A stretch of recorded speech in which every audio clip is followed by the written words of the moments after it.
Bienvenue, chers téléspectateurs, dans cette nouvelle session d'information. Dans l'actualité, le gouverneur du Nord Kivu, Bahati Musanga Erasto, vient de payer la facture ce vendredi 9 janvier en faveur de la femme qui a mis au monde 4 bébés de sexe masculin à l'hôpital provincial du Nord Kivu. Reportage de Rigobert Bazungu.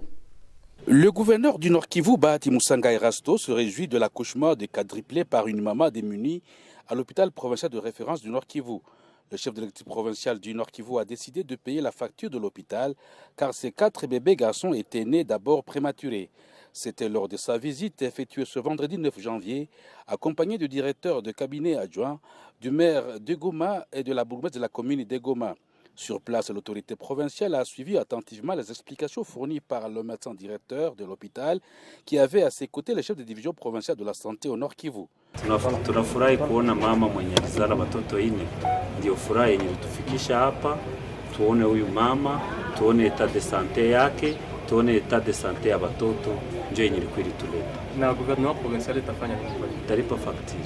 Sentiment de satisfaction pour Madame Touombe Simire, la mère de ces 4 garçonnés, et dit merci. Gouverneur anatoka hapa ameniaidia, vraiment nashukuru sana kwa yote amefanya, Mungu ambariki. Sikukuwa najatanda, najisikia furaha sana tena. Mungu ambariki sana, muzidishie. Signalons qu'elle est habitante du quartier Mugunga.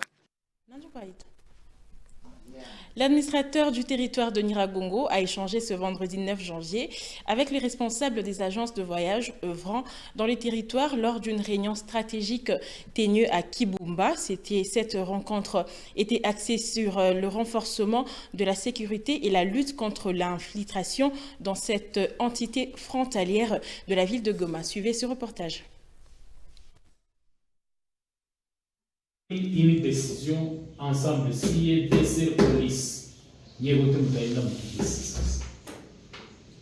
Tuko naona mnakamata mabiresko pale mkihisi leo zenu ziko mnatia parking ya kabambi iko pale mkihisi, mtakuwa na takereba clear wenu pale mkihisi après manifeste yenu mbele gari ondoke inaleta batu benye inabeba na majina yabo, anaita deseri wetu anapita fulani wanasaje ni tulibai munakuya kihisi gari leo kihisi nini vyote kihisi nikukuna toka hivyo nafika pale kihisi au kama kuopepe wamechekile nani unarudia vile joile kwa machache. Donc l'administrateur du territoire de Lubero a effectué une mission à Boulessa et Mavivi en territoire de Walikale le 7 janvier. L'objectif était de parler aux populations de ces agglomérations de la lutte que mène l'AFSM 23 dans la libération des Congolais. Suivez ce reportage.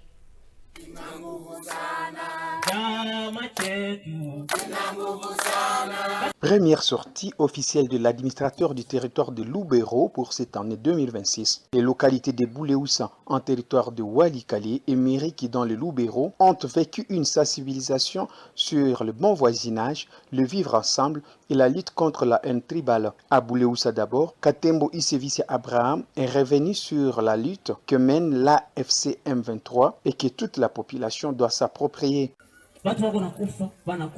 Na ni gouvernement congolais viko na baua. Haiwezi wezekana kila kabila kakuwe na groupe arme yao. Oh, shenjo wandande. Itwe ni kabido. Oh, FPP. Ndugu yako wanaku. Nina profita kubambia hivi. Kama kuna mtu ambaye alikufanyizia kibaya usiatribie kabila yote. Kama ni mtusi mwenye alikulimia Rotoko wako usiseme batusi bote ni balinya. Kama ni mundanda mwenye kulongea mtoto wako usema bandande ni waloi. Useme kakule ni murahi. Usema bandande ni barahi. Tuko nasikilizana mzuri. Kosa ya mtu mmoja tusibebeshe kabila yote. Mkila kabila mna wazuri na mna wabaya. Amérique, ces combattants de la révolution appelaient la population à se désolidariser des groupes armés qui jadis rationnaient, tuaient et violaient la population. Pour l'administrateur du territoire de Lubero, tous ces enfants de Buleusa et Meriki doivent rejoindre l'ARC, l'armée révolutionnaire congolaise, pour qu'ils soient formés afin de bien protéger leur famille. Katembo Isevisia Abraham n'a pas manqué à ce tour à leur souhaiter une heureuse année de paix et de productivité.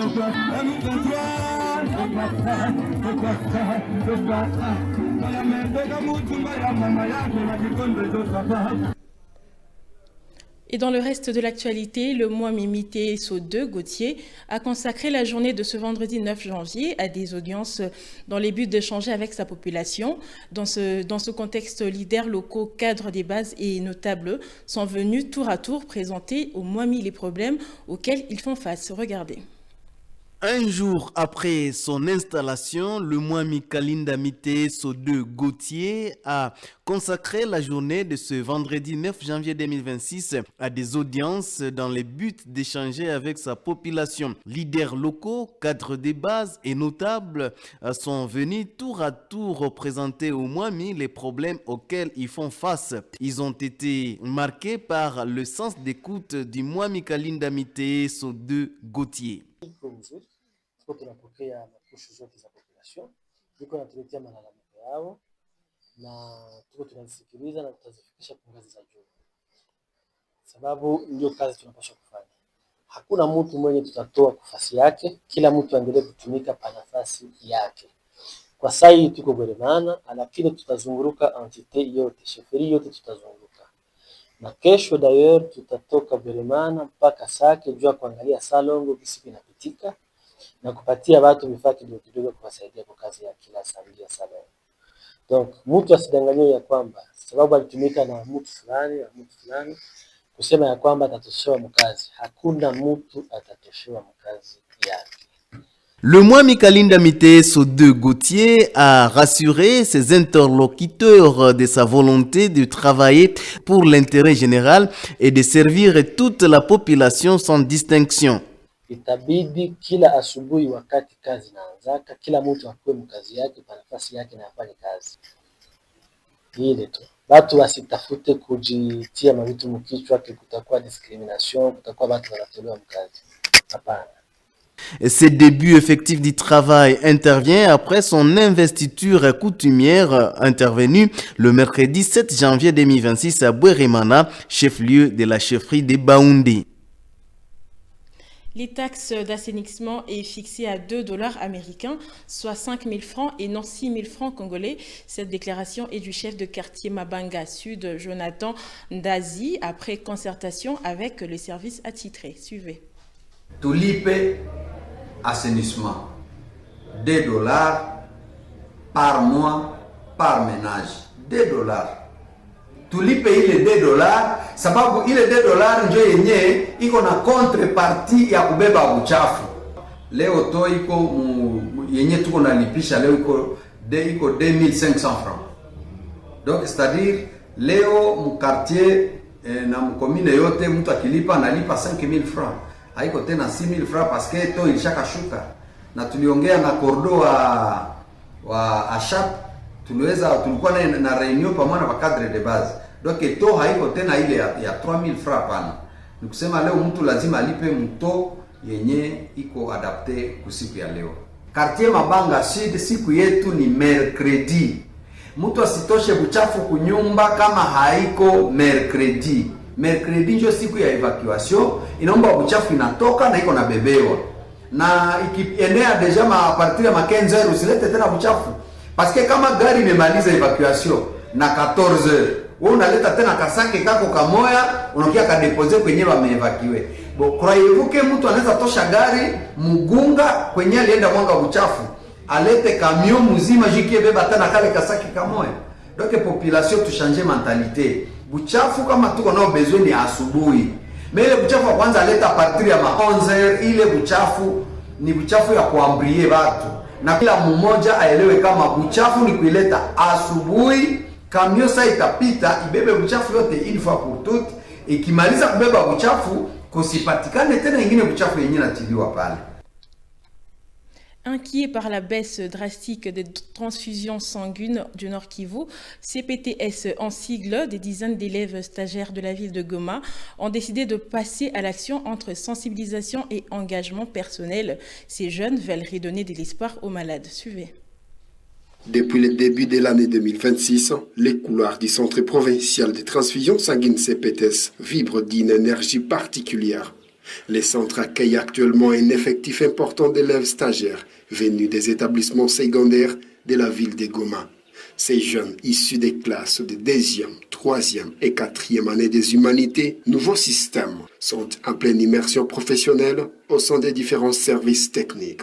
Après plusieurs jours passés au cœur du plateau technique, l'enthousiasme de l'apprentissage a laissé place à une prise de conscience brutale. Les stagiaires ont remarqué une baisse inquiétante de la fréquentation des donneurs bénévoles. Autrefois réguliers, les dons se font aujourd'hui rares. Une situation qui met en péril l'approvisionnement des structures sanitaires de la province. Ce que j'ai constaté, il y a manquement de gens. Les gens ne veulent pas donner leur sang et pensent que donner le sang, c'est mauvais. Non.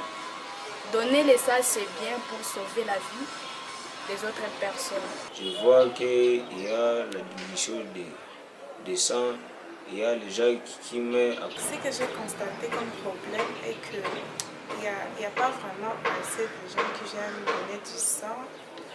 C'est soit parce qu'ils ne respectent pas les rendez-vous qu'on leur a donnés, et il y a ceux qui ne donnent pas du sang. Ils refusent de donner du sang, et là ça pose problème. Face à ces défis de santé publique, ces futurs cadres de la nation ne comptent pas rester les bras croisés. Pour pallier cette crise, ils ont décidé de se transformer en ambassadeurs de la cause. Leur mission devient de mener des campagnes de sensibilisation au sein de leur communauté pour encourager la population à donner du sang. Plus qu'un simple discours, ces élèves prêchent par l'exemple. Beaucoup d'entre eux ont déjà manifesté leur volonté de devenir des donneurs fidèles, intégrant les dons de sang comme un acte citoyen et régulier dans leur vie. Je peux dire aux élèves comme moi de donner leur volonté d'aider les autres. Parce qu'on ne peut pas aimer que les autres puissent mourir à cause des manques de ça, alors que nous sommes là. Nous sommes bien, nous sommes en bonne santé, on a la capacité de donner le sang pour aider les autres. Je serai donneur de sang pour sauver la vie des autres. J'appelle les gens qui viennent donner soutenance pour sauver les gens qui sont en train de mourir. Moi aussi, je vais m'arranger et donner aussi le sang. Oui, je veux m'efforcer à être aussi parmi ces gens-là qui donnent du sang. Cette mobilisation juvénile tombe à point nommé. La direction du CPTS Nord Kivu profite de cet élan pour lancer un appel vibrant à la population, anciens comme nouveaux donneurs, sont priés de se présenter au centre pour accomplir ces gestes salvateurs dans une région où les besoins en transfusion pour les malades anémiques sont permanents. Chaque poche de sang collectée est une chance de survie supplémentaire. L'engagement de ces stagiaires est une preuve que la jeunesse de Goma est prête à prendre ses responsabilités pour sauver des vies. Et voilà, chers téléspectateurs, c'est par ici que nous mettons fin à cette grande édition du journal. Merci de nous avoir suivis et restez branchés sur la RTNC Goma. Au revoir.